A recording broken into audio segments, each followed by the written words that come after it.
Hello friends, स्वागत है आपका एक बार फिर से किंडल क्लासेस पर। और आज हम ट्रायंगल्स को आगे कंटिन्यू करेंगे। पिछली वीडियो में हमने देखा था कि ट्रायंगल क्या होता है, उसके कितने प्रकार होते हैं। तो एक बार थोड़ा सा रिपीट कर देता हूँ मैं। Triangle a closed figure having 3 sides is called a triangle. एक ऐसी बंद आकृति जिसकी 3 भुजाएं होती हैं उसे हम ट्रायंगल कहते हैं। इसके प्रकार भी बताए थे मैंने। आज हम इसके पेरीमीटर के बारे में बात करेंगे। मान लीजिए ये ए साइड है, ये बी है, ये सी है। इनकी लेंथ मान ली हमने कि ए बी की लेंथ ए है, बी सी की बी और ए सी की सी। तो पेरीमीटर क्या होता है ट्रायंगल का? पेरीमीटर ऑफ ट्रायंगल, पेरीमीटर होता है sum of all sides. Sum of all sides, it means A plus B plus C, it is perimeter of triangle. इसके बाद आता है एरिया ऑफ ट्रायंगल। तो एरिया ऑफ ट्रायंगल क्या होता है?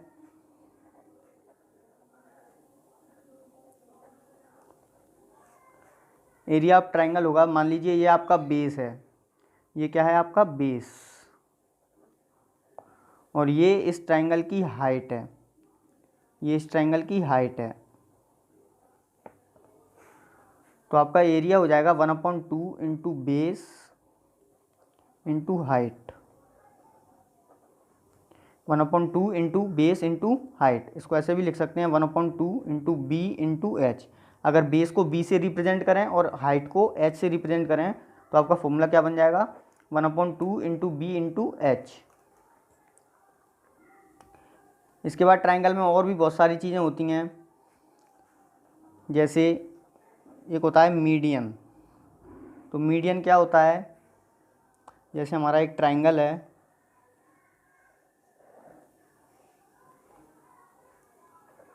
ए बी सी ही नाम दे देंगे इसको।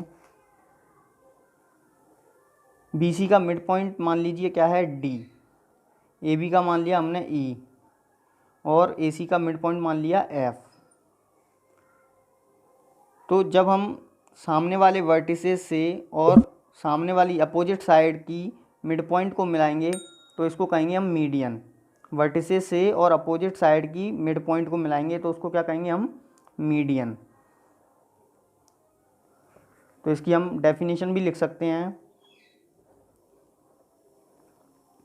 Line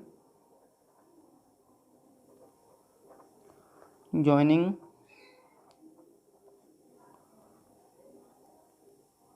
vertices and the midpoint of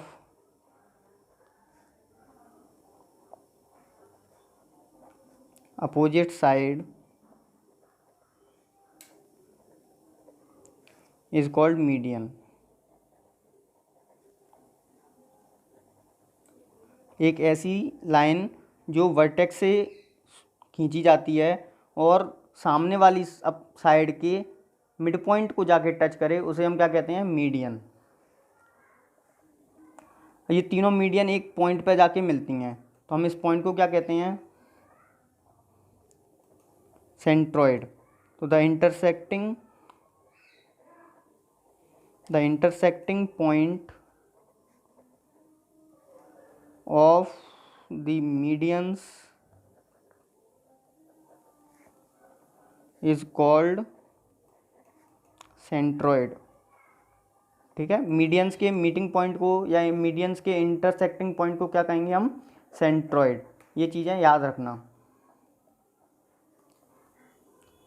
इसके बाद आता है एल्टीट्यूड। तो एल्टीट्यूड में क्या होता है? जैसे एक ट्रायंगल है ए बी सी, तो वर्टेक्स से अपोजिट साइड पर जब हम परपेंडिकुलर डालते हैं, एक ऐसी लाइन डालते हैं जो 90 डिग्री का कोण बनाए, उसे हम क्या कहते हैं? एल्टीट्यूड।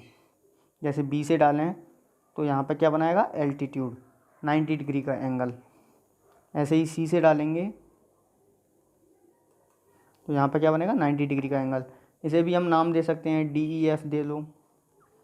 तो एल्टीट्यूड समझ में आ गया। एल्टीट्यूड क्या होता है? A line from vertex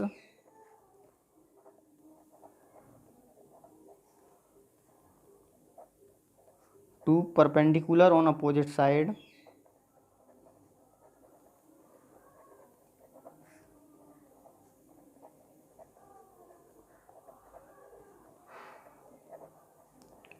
is called altitude. Vertex से सामने वाली भुजा पर डाला गया परपेंडिकुलर क्या कहलाता है? एल्टीट्यूड कहलाता है। इसका भी मीटिंग पॉइंट होता है। इसके मीटिंग पॉइंट को क्या कहेंगे? तो it's intersecting points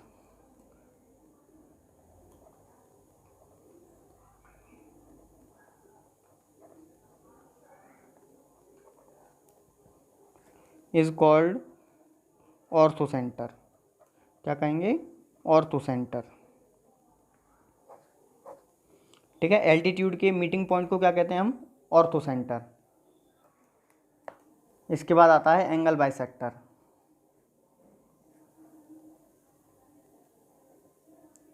angle bisector क्या होता है? एक ट्रायंगल है, तो इसमें 3 एंगल होते हैं, एंगल ए, एंगल बी और एंगल सी। तो इसके बाइसेक्टर को क्या कहेंगे हम? Angle bisector. तो the bisector of angle is called angle bisector. Bisector का मतलब क्या है? कि ये एंगल दो बराबर भागों में बंट जाएगा। एक ऐसी लाइन जो एक एंगल को 2 बराबर भागों में बांटती है, उसे क्या कहते हैं हम? Angle bisector. लिख भी सकते हैं, the bisector of an angle is called angle bisector.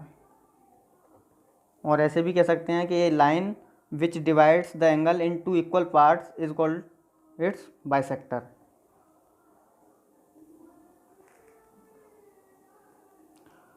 ये बाइसेक्टर भी एक पॉइंट पर जाके मिलते हैं, तो इसके पॉइंट को, जो मीटिंग पॉइंट है, इसे क्या कहते हैं हम? तो intersecting point of angle bisectors is called in centre. इसको क्या कहते हैं हम? इन सेंटर।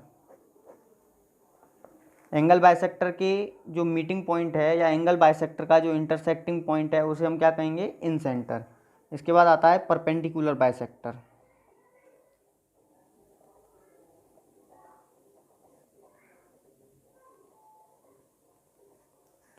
परपेंडिकुलर बाइसेक्टर क्या होता है? जैसे एक ट्रायंगल है,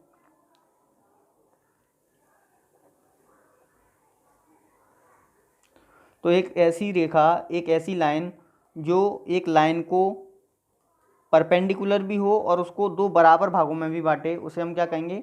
परपेंडिकुलर बाइसेक्टर। जैसे मान लीजिए हम BC का परपेंडिकुलर बाइसेक्टर खींचे हैं, इसी तरह से हम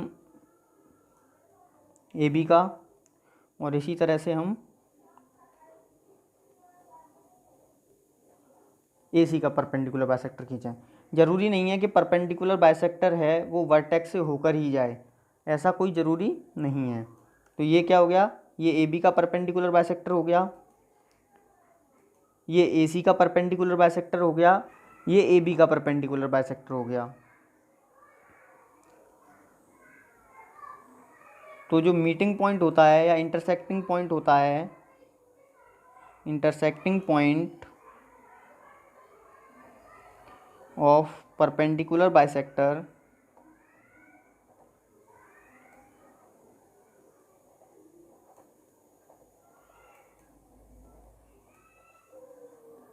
इज कॉल्ड, इसे हम क्या कहते हैं? सर्कमसेंटर। इसको क्या कहते हैं हम? सर्कमसेंटर। एक बार फिर से रिवाइज कर लेते हैं। मीडियन क्या होती है? एक ऐसी रेखा जो सामने वाली भुजा को 2 बराबर भागों में बांटे, उसे हम कहते हैं मीडियन। और इसके इंटरसेक्टिंग पॉइंट को क्या कहते हैं हम? सेंट्रॉइड। एल्टीट्यूड क्या होता है? कि वर्टेक्स से और सामने वाली साइड पर परपेंडिकुलर बनता है उसे हम कहते हैं एल्टीट्यूड, और एल्टीट्यूड के इंटरसेक्टिंग पॉइंट को क्या कहते हैं हम? ऑर्थोसेंटर। एल्टीट्यूड के इंटरसेक्टिंग पॉइंट को हम क्या कहते हैं? ऑर्थोसेंटर। इसके बाद एंगल बाइसेक्टर। तो एंगल बाइसेक्टर क्या होता है? एक ऐसी रेखा जो एक एंगल को दो बराबर भागों में बांटे उसे हम कहते हैं एंगल बाइसेक्टर।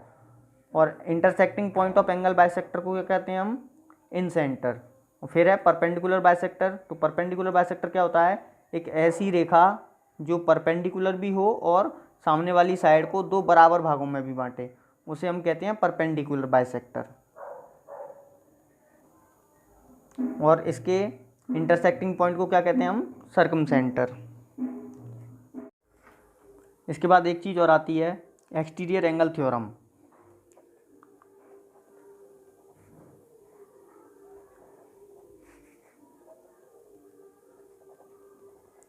तो एक्सटीरियर एंगल थ्योरम क्या होती है? जैसे एक ट्रायंगल है,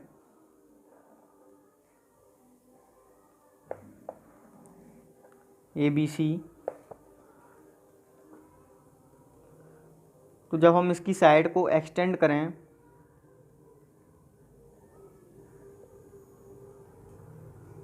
किसी भी तरह से एक्सटेंड कर सकते हो। मान लीजिए इसके अंदर के एंगल हैं एंगल 1, एंगल 2 और एंगल 3, और बाहर के मान लो एंगल 4, एंगल 5 और एंगल 6, ये इसके बाहर के एंगल हैं। तो एक्सटीरियर एंगल थ्योरम क्या कहती है कि the major of when exterior angle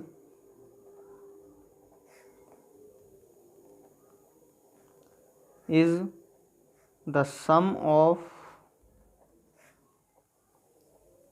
two opposite interior angle।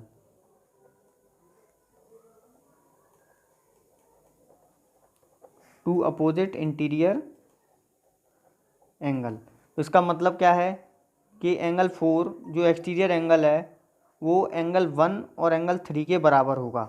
जो एंगल 4 है ये वाला एक्सटीरियर एंगल, वो अपोजिट इंटीरियर एंगल हैं जो एंगल 1 और एंगल 3 इनके सम के इक्वल होगा। इसी तरह से एंगल 5 है वो किसके बराबर होगा? ये एंगल 5 होगा एंगल 1 और 2 के बराबर, एंगल 1 प्लस एंगल 2 के बराबर। और एंगल 6 है वो किसके बराबर होगा? ये एंगल 6, तो ये होगा आपका एंगल 2 और एंगल 3 के बराबर, एंगल 2 प्लस एंगल 3। तो एक्सटीरियर एंगल थ्योरम भी आपको समझ में आ गई होगी। आशा करता हूँ कि जो मैंने पढ़ाया है वो आपको अच्छी तरह से समझ में आया होगा। अगर नहीं आया तो एक बार और वीडियो को देख लेना, रिवाइज कर लेना, जिससे और अच्छे से क्लियर हो जाएगा। दोस्तों अगर वीडियो अच्छा लगा हो तो लाइक करें और चैनल को सब्सक्राइब करें। Thank you so much.